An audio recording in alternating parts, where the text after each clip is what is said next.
Amadas hermanas y amados hermanos, Dios siga bendiciendo sus vidas. Les saludo en el nombre glorioso de nuestro bendito Salvador Jesucristo, esperando como siempre lo mejor para cada uno de ustedes.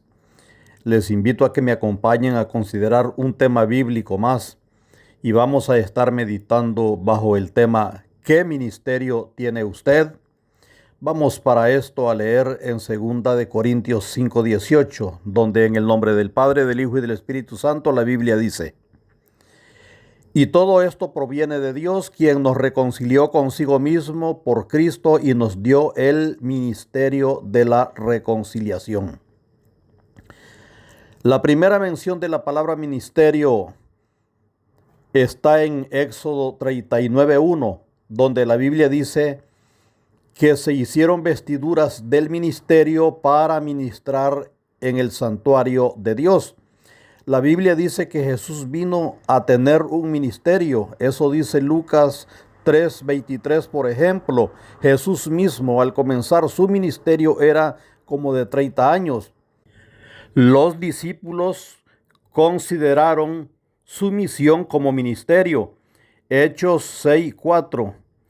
Y nosotros persistiremos en la oración y en el ministerio de la palabra. Así que para los cristianos, ministerio tiene que ver con ministrar en la obra de Dios a quienes van a ser parte o ya están y sirven en la iglesia. Pero la Biblia también habla de dones ministeriales. Dice 1 Corintios 12:8 en adelante: porque a este es dada por el Espíritu palabra de sabiduría, a otro palabra de ciencia según el mismo Espíritu, a otro fe por el mismo Espíritu, y a otro dones de sanidades por el mismo Espíritu, a otro el hacer milagros, a otro profecía, a otro discernimiento de espíritus, a otro diversos géneros de lenguas, y a otro interpretación de lenguas.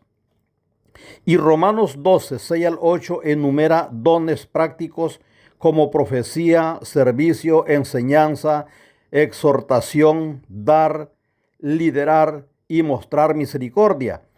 Aquí se incluyen unos que en Efesios 4 se repiten, pero como ministerios directamente. Leamos Efesios 4:11-12. Donde dice la Biblia que Dios escogió a personas para confiarles ministerios, y a estos normalmente se les llama ministerios de oficio. Efesios 4:11 dice: y él mismo constituyó a unos apóstoles, a otros profetas, a otros evangelistas, a otros pastores y maestros. Y dice el versículo 12: a fin de perfeccionar a los santos para la obra del ministerio, para la edificación del cuerpo de Cristo. Basados en estos pasajes, se puede decir que don es una herramienta, una capacidad otorgada por el Espíritu Santo a la persona para servir en la obra. Y ministerio es el servicio, es en lo que el Espíritu Santo nos usa y que se aplica por medio de ese don que antes se nos fue dado. Hoy día casi nadie habla de dones. Muchos grupos lo que se han inventado es montón de llamados ministerios. Algunos están en la Biblia, otros se oyen o ven razonables, pero otros llamados ministerios como que no mucho. Usted en los últimos días, ¿cuántos ministerios ha oído nombrar? Imaginemos que llegamos al cielo y que nos presentamos por grupos de llamados ministerios, todos realizados, nosotros llegando, imaginémonos con pancartas ahí con sus letreros. Mencionemos solo unos pocos de esos llamados ministerios más comunes. Ministerio de dramas, de payasos, mimos, artes contemporáneas, ministerio de danzas, música. La música más bien es un arte. ministerio de cocina, pandero, bocadillos, café, servilletas ungidas, lavandería, ministerio de limpieza, ornato, juegos de luces, ministerio de alabanza, ujieres, etcétera. ¿Se imagina esa escena? Realmente, ¿cuál es el ministerio que Dios le confió a usted? En la tierra tenemos decenas de ministerios, pero ¿serán realmente ministerios estos? Todos los ministerios que se mencionan como tal en las congregaciones, ¿serán en verdad dones para los ministerios? ¿O será más bien que estamos llamando ministerios a oficios comunes que cualquier otra persona fuera de la obra de Dios hace? Si puede, me ayuda con su comentario. Me parece que hay que tener cuidado con ese montón de llamados ministerios, porque me parece que muchos realmente son antibíblicos, que muchas personas han inventado a conveniencia. Acá abajo, muchos piensan que Dios les va a aplaudir y a premiar por pertenecer a muchos ministerios o inventarse un montón de llamados ministerios. Ni se les pasa por la mente que el único que realmente debería de importarnos en este tiempo es el que se nos encargó a todos desde el principio. Dice 2 Corintios 5:18, y todo esto proviene de Dios, quien nos reconcilió consigo mismo por Cristo y nos dio el ministerio de la reconciliación. Este ministerio de traer gente a Cristo, de restaurar, de interceder, de unir, de sanar emociones, de mostrar a Jesús como la solución al mayor problema del ser humano, en las congregaciones nadie lo menciona. Dice Proverbios 11:30, el fruto del justo es árbol de vida y el que gana almas es sabio. Pero la mayoría solo habla de coleccionar otras actividades como si fueran stickers espirituales. Sé que a muchos fieles cristianos no les gusta predicar desde un púlpito, pero hablar de Cristo a otras personas está al alcance de todos nosotros hacerlo. Empecemos, y es posible que en poco tiempo muchos se reconcilien con Dios, porque nosotros decidimos poner en práctica el ministerio de la reconciliación. Cuando crucemos a la eternidad, lo importante no será en cuántas áreas o llamados ministerios servimos, ni cuántas variedades de actividades aprendimos, sino cuán obedientes fuimos y cuántas personas llevamos a reconciliarse con Jesucristo nuestro Salvador. El cielo no evalúa nuestra agenda terrenal, evalúa nuestro propósito. No revisa nuestro horario, revisa el fruto que dimos como cristianos. Bueno sería que reflexionemos. Muchos cristianos nos convertimos en expertos con el activismo, cosas materiales dentro de la congregación, pero nunca activamos moviendo corazones hacia Cristo. ¿Cuánto tiempo tenemos de ser cristianos? ¿A cuántas personas hemos llevado a la salvación en Cristo? Piénselo usted. Nos afanamos sirviendo en lo material, que tiene su importancia. También en entonar alabanzas, que también son importantes en la vida cultica. Y hablamos de ministerios como expertos. Pero olvidamos servir en lo que creo muy esencial.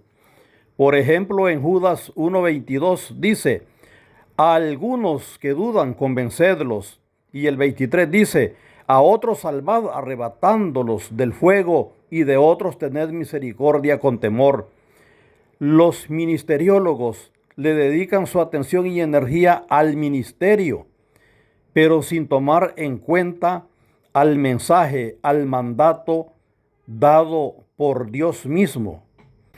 Piense usted, ¿qué ministerio es ese que le da más importancia al cargo que a la carga por las almas? ¿Será que nos falta entender en algo el Evangelio? Es posible. El mandato de evangelizar es para todos y para eso no se requiere púlpito. El evangelismo personal, a Dios gracias, en nuestros países todos lo podemos hacer, en el vecindario, en el trabajo y con quienes Dios ponga en nuestro camino. Dispongámonos, es maravilloso. Jesús dijo en Hechos 1:8, pero recibiréis poder cuando haya venido sobre vosotros el Espíritu Santo y me seréis testigos en Jerusalén, en toda Judea, en Samaria y hasta lo último de la tierra. Este llamado no es solo para los evangelistas, es para todos y todos podemos. Muchas veces el que más se queja que su congregación no crece en números es quien menos trabaja en esa área. Empecemos ya mismo.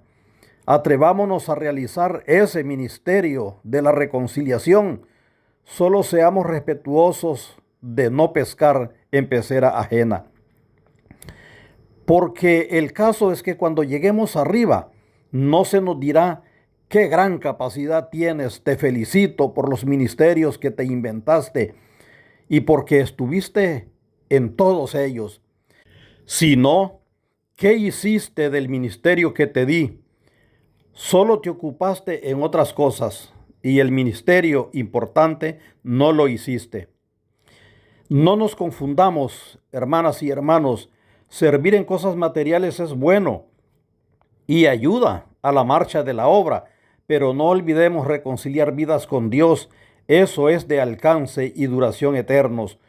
Todo lo demás es necesario y suma, pero hablar del Evangelio y llevar personas para que Cristo las salve, eso cuenta y tiene peso en el cielo.